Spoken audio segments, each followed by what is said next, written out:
बघा मित्रांनो, खिल्लार ती खिल्लार एकदम जातीवंत गाय, शिंगाला तोंडाला वगैरे. गाय बुजार बघा किती ही, काय आता माझ्याच अंगावर येते.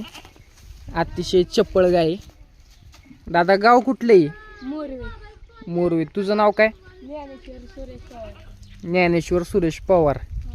किती जनावर आहेत? 5 आहेत. अच्छा अच्छा. गाय पाळली एक खिल्लार.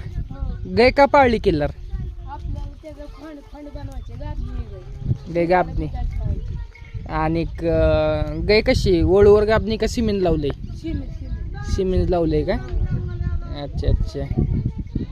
तुम्ही काय करा, गाईला पुढच्या बारीला वळू दाखवा. पुढच्या येताला बैल दाखवला ना की टॉपची क्वालिटी पडते आणि ती शर्यतीला चांगली पडते.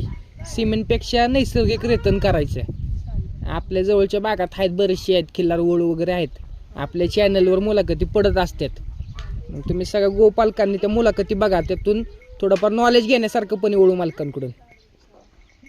असं गाय कुठनं आणली होती ही? काय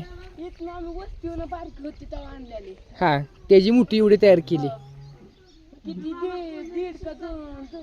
2 महिन्याची होती तेव्हा आणलेली गाय आम्ही. अच्छा अच्छा. नाही गाय भारी खरंच तुझी. बघा मित्रांनो, गाय पण बघा, बुजार गाय एकदम, माणसाला जवळच येऊन द्यायना. शिंग बिंग बघा.